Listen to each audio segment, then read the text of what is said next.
J'ai oublié de dire d'ailleurs en le présentant qu'il terminait une habilitation à diriger les recherches sur l'histoire de l'écologie politique. Sur l'écologie politique, ce qui la qualifie pleinement pour parler désormais.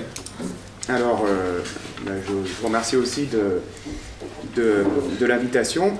Je vais faire aussi une espèce d'inventaire des lectures de Marx, mais tout en partageant une grande partie de ce qu'a dit Daniel, vous allez voir qu'il y a certaines divergences entre nos deux lectures. Je dirais que pour interpréter le texte de Marx, il est assez utile de se référer à l'encyclopédie de l'histoire du marxisme, de l'histoire du socialisme, pardon, de Jacques Droz, dans lequel il fait un résumé de ce qu'il faut entendre, de ce qu'il faut comprendre par les textes de Marx. Et la lecture qu'il en fait est quand même assez différente de celle qui consiste à regarder ce qu'il a pu dire sur l'écologie. Je rappelle brièvement ce qui est dit dans ce texte, et à mon avis, c'est la lecture de Marx que la majorité des gens ont fait, et pourquoi ils l'ont fait, c'est tout simplement parce que quand on lit l'ensemble de l'œuvre, c'est quand même ce qui ressort, même si effectivement il y a une phrase ici ou là qui laisse penser que Marx a pu prendre en compte les limites naturelles. En deux mots, l'idée c'est que les forces productives sont un élément, disons, créé par la classe ouvrière de manière dialectique au travers de son affrontement avec le capital. Que cette expansion des forces productives, par les phénomènes de concentration, d'extraction de la plus-value absolue, permet une concentration des entités économiques qui aboutit petit à petit à la socialisation. C'est important parce que si tout ça ne marche pas, c'est toute la définition du socialisme qui est remise en cause. Donc les forces productives, elles ne sont pas neutres, elles sont émancipatrices. C'est une grande différence. Elles sont émancipatrices en tant qu'elles permettent une concentration. Marx dit à un moment que l'activité, la relation industrielle de l'homme à la nature est la relation pleinement humaine de l'homme à la nature. Donc il n'entend pas une autre relation, ou en tout cas il n'y a pas pensé, il y a peut-être pensé ici ou là, mais il n'a pas théorisé cet élément-là.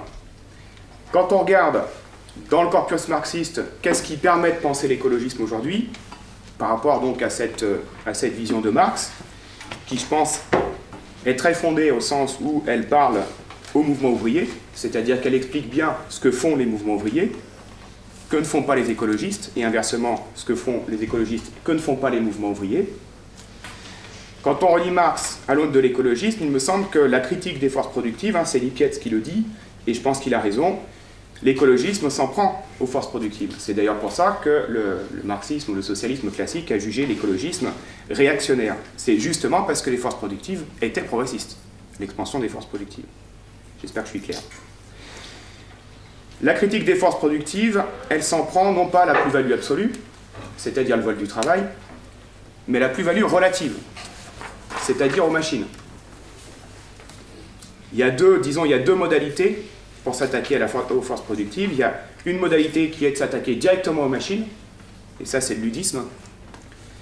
Le ludisme est explicitement condamné par Marx. Les mouvements écologistes du type faucheurs d'OGM ont été qualifiés de ludites, et je pense que ce n'est pas un hasard du tout. Ça, c'est un premier élément. Donc, attaquer directement la machine. Et le deuxième élément, c'est attaquer la réalisation de la valeur.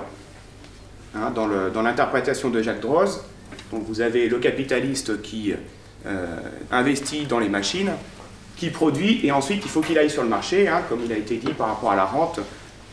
Le capitaliste va sur le marché et va essayer d'écouler sa production. Il faut bien que quelqu'un l'achète. Certains éléments de cette relation ont été analysés par Marx, c'est très bien d'ailleurs. La crise de surproduction, crise classique du capitalisme. Le capital surinvesti ne paye pas les ouvriers, donc les ouvriers ne peuvent pas acheter la production, et voilà, tout s'écroule.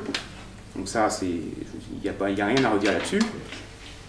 Par contre, ce qu'il n'a pas dit, et je pense encore que Lippietz est très intéressant là-dessus, c'est qu'est-ce qui se passe une fois que la classe ouvrière n'en est plus aux besoins fondamentaux, mais s'est considérablement enrichie, embourgeoisée, et donc qu'au sommet de Stockholm, par exemple, quand les écologistes tiennent le premier contre-sommet de l'histoire, eh bien ils trouvent face à eux, alliés, les libéraux et le Parti communiste. C'est-à-dire en gros tous les gouvernements des pays riches. Comment c'est possible? Vous voyez que je reviens bien sur les mouvements. Il y a la théorie, certes, mais il y a les mouvements. Quand on analyse la réalisation de la valeur dans une société consumériste, on ne trouve pas grand-chose chez Marx là-dedans, évidemment, parce qu'il n'y avait pas de société consumériste à l'époque, donc il n'a pas analysé. Par contre, chez Lippiett ou chez Baudrillard, on trouve une analyse de la réalisation de la valeur, en tant que la réalisation de la valeur dans une société consumériste est un produit du capitalisme comme le reste. C'est-à-dire que les besoins sont créés et sont des besoins artificiels. Ce que montre Lippiett très bien, c'est que dans cette sphère-là, contrairement à la lutte des classes, contrairement à l'extraction de la plus-value absolue, dans cette sphère-là, le symbolique est très important. C'est-à-dire, autant le vol du travail peut se faire sans phrase, hein, comme dit Marx, c'est-à-dire en silence, le temps est volé simplement parce que le montant du salaire n'est pas à la hauteur de ce qui a été travaillé. Autant pour convaincre les gens de l'utilité d'un produit, il faut jouer sur tout un tas de mécanismes, notamment la concurrence entre les gens, essayer de faire croire que tout le monde en veut alors, et que la personne qui n'en a pas est un ridicule passéiste qui n'est pas capable de suivre le progrès et d'avoir le dernier iPhone et le dernier machin truc. Donc la logique est très différente, et donc la critique est très différente. Ce qui explique très largement la forme des mouvements écologistes et anticonsuméristes, qui ne peut pas être la même que celle de la lutte des classes, que celle des mouvements ouvriers. Lippiett montre ça aussi, puisque Lippiett a commis un bouquin très intéressant dans les années 70 qui s'appelle « L'espace du capital ». Marx fait l'analyse temporelle du capital, mais pas beaucoup l'analyse spatiale. Lippiett montre que dans l'espace, il n'y a pas de loi de la valeur évidente. Il le fait à propos de la rente immobilière. Où investir? Où géographiquement investir? Et en général, il n'y a pas une solution. Il y a toujours plusieurs solutions, c'est toujours des équilibres instables. Et donc, quand l'écologisme va s'en prendre à cette phase-là, cette phase de réalisation de la valeur, il va jouer avec cette instabilité. Le fait qu'il y ait une instabilité, le fait qu'il y ait une concurrence possible, montre que, quelque part, on est obligé de ne pas confondre capital et marché. C'est-à-dire qu'il y a des alternatives, il y a un jeu pour le politique, pour le cadastre en l'occurrence, c'était une analyse du cadastre. Ça montre aussi que le lieu de l'aliénation écologique, ce n'est pas le travail, c'est la rente, c'est l'accès à des situations. Des situations favorables, donc ça a été dit pour le cas des terres, mais ça peut être dit pour tout un tas d'autres choses. Et là, je pense que ça a été aussi vu en partie par les analystes marxistes, les spécialistes de Marx classiques. Je citerai par exemple Jacques Bidet et Duménil sur le cadrisme. Le fait qu'une domination peut se jouer aussi par les compétences et pas simplement par l'extraction du travail dans une relation salariale. Le cadrisme, la critique du cadrisme, la critique des compétences, c'est finalement une critique de la production des biens communs, des indicateurs de richesse, des formes de richesse. Qui produit quoi et est-ce que c'est utile pour la communauté? Ça, c'est la question que pose l'écologiste. Et là, j'ai tendance à penser que les mouvements ouvriers sont quand même dans une situation bien plus difficile. Je rappellerai que Gors a attendu très longtemps, avant de changer d'avis, que les mouvements ouvriers changent, évoluent vers une critique du consumérisme. Qu'aujourd'hui encore, qui soutient les gaz de schiste, qui est contre la fermeture de la centrale de Fessenheim? C'est la CGT, dont je suis très proche par ailleurs, mais je ne peux que constater que sur ces questions-là, il y a divergence profonde. Et je dirais que c'est en grande partie dû aux situations. C'est-à-dire quand vous êtes dans l'entreprise, il est très difficile de critiquer son propre outil de travail. On a plutôt tendance à défendre l'outil de travail, tout simplement. Donc je pense que c'est des choses qui... ça vaut la peine de le dire, parce que c'est en faisant une bonne analyse des différents mouvements sociaux qu'on pourra voir comment on peut faire des alliances et surmonter les contradictions. Alors toujours pour continuer un petit peu du côté de cette réalisation de la valeur, il y a un auteur qui est peu cité un petit peu sur ces questions-là et qui mériterait de l'être beaucoup plus, c'est Jean-Paul Sartre, dans la critique de la raison dialectique. J'ai entendu Daniel Tanuro parler de peut-être faut-il sacraliser le vivant et ne plus le manier comme un instrument. Effectivement, effectivement, c'est bien ce que l'écologisme met en avant, et c'est bien à ce titre-là que l'écologisme est critiqué. Parce que sacraliser l'environnement, sacraliser le milieu, quelque part, pour la conception de la nature qui est celle de la modernité, c'est revenir en arrière. Puisque la modernité se définit comme étant le désenchantement du monde. Il n'y a plus de sacré dans la nature. Donc on peut la manipuler comme on veut, on ne regarde que les causes et les conséquences. Alors là, il faudrait que je développe un peu sur ce que c'est que l'écologie. Bon, ça serait un petit peu long, mais juste je pointe le problème. Quand on regarde ce que dit Sartre, disons de l'organisation des groupes, de la dialectique du social, qu'est-ce que c'est qu'une raison dialectique? Il met en avant un concept, à mon avis, qui est absolument fondamental pour bien comprendre ce que font les écologistes. C'est le concept de sérialité. Sérialité, c'est agir avec les autres tout en étant tout seul. Je vous donne un exemple. Quand vous êtes, c'est l'exemple que donne Sartre d'ailleurs, c'est l'exemple de la file de bus. Quand vous arrivez pour prendre le bus, vous vous mettez les uns à la suite des autres, vous n'avez pas besoin d'en discuter avec les autres. L'ensemble du contexte fait que vous vous mettez dans la file de bus sans avoir à poser la question.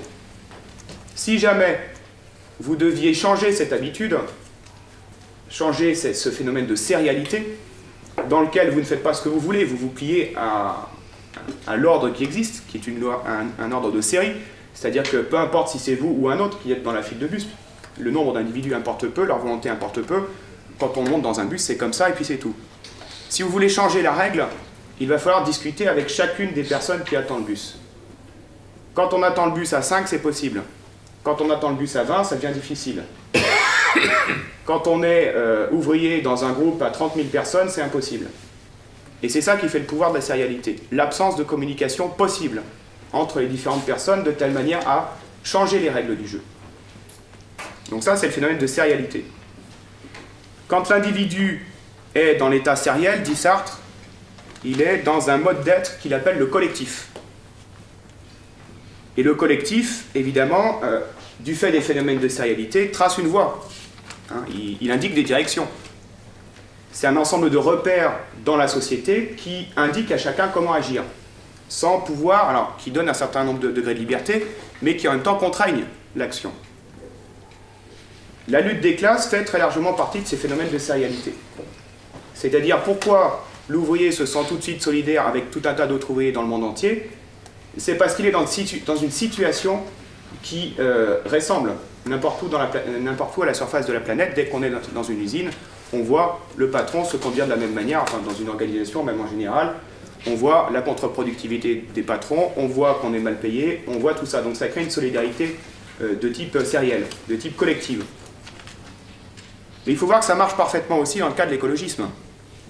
C'est-à-dire qu'à partir du moment où on voit qu'on est inséré dans le vivant, on voit qu'on a besoin de la stabilité des écosystèmes, qu'on a fait l'effort de s'intéresser à tout ça, eh bien, encore une fois, au contre-sommet de Stockholm en 1972, les écologistes venaient de partout dans le monde et se sont mis d'accord sans avoir à se connaître, ils vivaient la même situation. Donc nous avons dans la société différents types de sérialité. Comment est-ce qu'on fait bouger la sérialité? Comment est-ce qu'on fait évoluer la sérialité pour changer les règles? Mais Sartre dit que ça passe par une organisation, un autre type d'organisation, qui est le groupe. Et le groupe consiste à faire fondre la sérialité. Donc il y a un état de fusion, qui est un état révolutionnaire.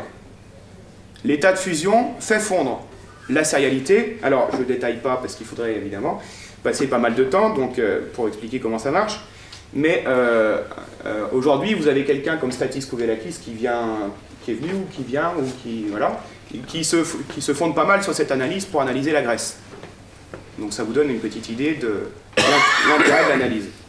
Donc fusion de l'état de sérialité, fusion du collectif, naissance de groupes qui peuvent changer les règles de la sérialité demeure, mais elle va être réorientée. C'est un petit peu ce qui est demandé aujourd'hui. Et quand on regarde comment se produit ce phénomène de groupe, eh bien, ce phénomène de groupe, il se produit en général face à un danger, c'est ce que dit Sartre, il faut qu'il y ait un danger qui est ressenti de manière imminente, de telle manière à ce que les gens sortent de leurs habitudes, et sortent collectivement de leurs habitudes. Il y a quelque chose qui s'impose, quelque part. Et là, ce qu'on déplace, effectivement, c'est le sacré. Sartre le dit aussi. C'est-à-dire que la sérialité, en tant que le comportement sériel, on reste dans les rails de la sérialité en quelque sorte, parce que dès qu'on en sort, c'est comme si on touchait quelque chose de sacré. Évidemment, parce que dès qu'on touche à la sérialité, on est suspecté de vouloir créer un groupe ou une situation révolutionnaire. Le sacré, ce n'est jamais que les règles que tout le monde respecte dans la vie collective. Ça peut être les règles de politesse, ça peut être les règles de préséance, ça peut être toutes sortes de règles, et qui garantit le fait qu'il y ait une structure, et non pas le chaos, dans les sociétés humaines. Donc vous voyez que, évidemment, ceux qui touchent au sacré, plus on est à droite et moins on touche au sacré, en quelque sorte,